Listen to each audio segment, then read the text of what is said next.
ስድስቱ ሕግጋተ ወንጌል በኦርቶዶክሳዊ ሕይወት። ስድስቱ ሕግጋተ ወንጌል በአዲስ ኪዳን ጌታችን መድኃኒታችን ኢየሱስ ክርስቶስ ራሱ የሠራልን የወንጌል ሕጎች ናቸው። እነርሱም እንደሚከተሉት ናቸው። አንደኛ፣ በወንድሙ ላይ የሚቆጣ ይፈረድበታል።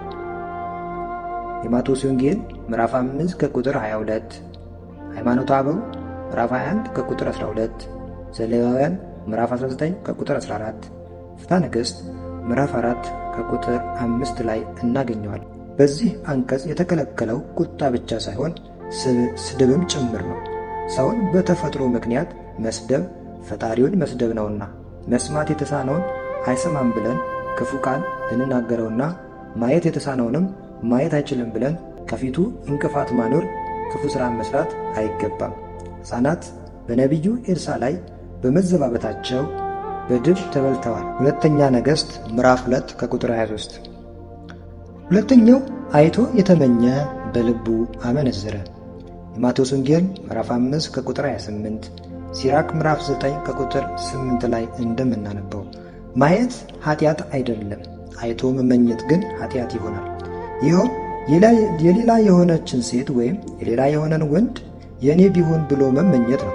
ምኞት ወደ ገቢረ ኃጢአት ታደርሳለችና። የመሳሳብ ስሜት ተፈጥሯዊ ቢሆንም ይህንን ግን በጋብቻ ተወስነን በመኖር እንድናሸንፍ ሥርዓት ተሰርቶልናል።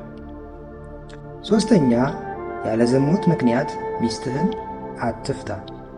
የማቴዎስ ወንጌል ምዕራፍ 5 ከቁጥር 32 ላይ እንደምናነበው ጋብቻ ክቡር ስለሆነ ያለ ዝሙት ምክንያት መፍረስ የለበትም።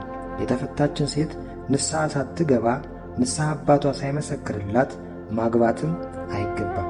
ትዳር ክቡር ስለሆነ በሆነ ባልሆነው መጣላትም አይገባም። ተከባብሮ ተዋዶ መኖር ይገባል እንጂ። አራተኛ፣ ከቶ አትማሉ።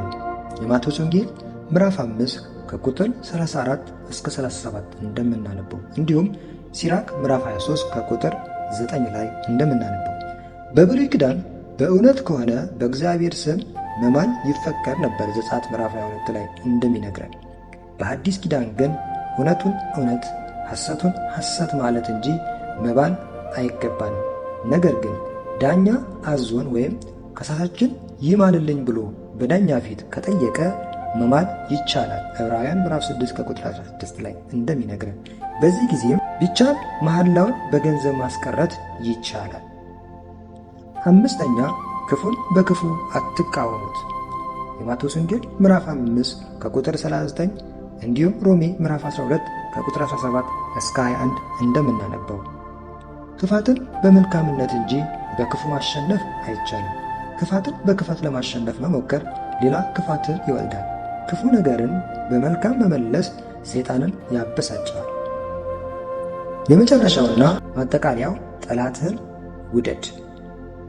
የማቴዎስ ወንጌል ምዕራፍ 5 ከቁጥር 44 እንዲሁም የሉቃስ ወንጌል ምዕራፍ 6 ከቁጥር 27 እስከ 29 እንደምናገኘው ከዚህ ጠላት የተባለው ሰው ሆኖ እኛን ለሚጠላን ነው እንጂ ጥንተ ጠላታችን ሰይጣንን እንድንወድ የተነገረ አይደለም።